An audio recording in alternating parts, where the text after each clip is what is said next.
Is it time to divest from China? It's February 5th, 2025, and these are your headlines. Some Texas House lawmakers have recommended state pension funds divest from companies headquartered within hostile nations. Now, in the pension fund world, there's something called the prudent person rule, which requires fiduciaries to make investment decisions for their clients based on what a reasonable or prudent investor would choose for themselves. An interim report of a special Texas House committee raised questions as to whether or not that's how Texas's pensions are being run.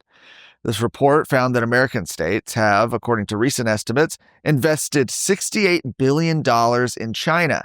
This includes billions of dollars from Texas. This is a national security concern. The U.S. Office of the Director of National Intelligence has identified China, under control of the Chinese Communist Party, as a hostile threat.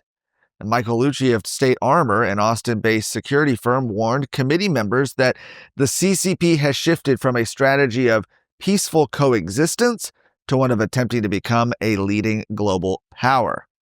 In their report, committee members warned that investing taxpayer money in foreign adversaries presents risks to national security as well as fiduciary responsibility.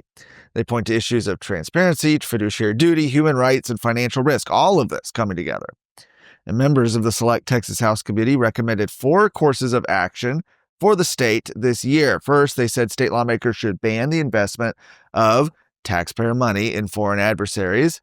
Second, they say detailed disclosures should be required from state pension funds. Committee members wrote, these show how the investment of taxpayer money matches fiduciary duties and national security interests. Third, they call for divestment from risky foreign assets and investment in safer ones. And finally, committee members recommended working with financial institutions to develop emerging market funds without exposure to adversarial nations. Houston Independent School District's budget for 24-25 reveals a $2 million allocation for planning a bond election. Now, the 2024 bond was ultimately shot down by voters, but the allocation is sparking concerns about the district's use of public funds and the legality of the spending. So for background, last November, Houston ISD put a $4.4 billion bond with a B to the Houston voters, making it the largest school bond proposal in state history. It would have cost taxpayers nearly $9 billion after you factor in interest. It included plans for school rebuilds, renovations, and upgrades to safety and security. However, Houston voters overwhelmingly rejected it by a margin of 58%. Interestingly, by the way, both the Republican and Democrat parties in Harris County stood united in opposing the bond.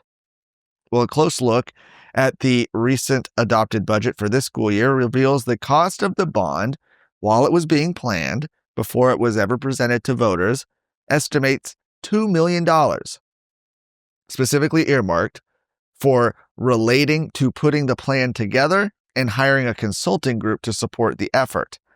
Now, former U.S. Attorney Ryan Patrick is raising concerns about that wording, specifically the word support. He says that's a big problem. If they're trying to be very clever and they're trying to follow the law with that one exception, you would want to be very careful and not say support. So far, Houston ISD has not commented on the allegations. America is at a crossroads.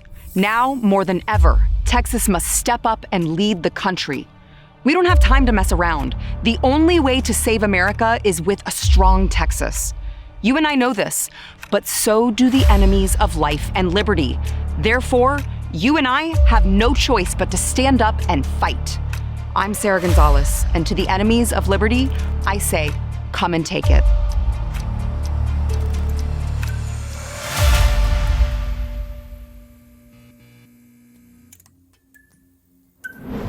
Following months of community complaints and calls for transparency, Grand Prairie ISD trustees have approved a voluntary separation agreement with their former superintendent, Jorge Arredondo. The agreement includes an undisclosed payout and hides the reasons why the district fired Arredondo after just a few months on the job. During a special school board meeting this week, trustees voted 4-3 to approve the separation agreement. Grand Prairie ISD resident and government watchdog Malcolm Shackery says he believes the settlement amount is around $400,000. He estimates that attorney's fees for the fiasco have likely cost the district hundreds of thousands more.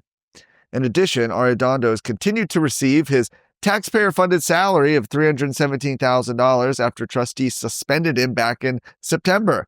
The same trustees voted unanimously to hire Arredondo as Grand Prairie ISD superintendent just last summer. For more of today's stories, go to TexasScorecard.com.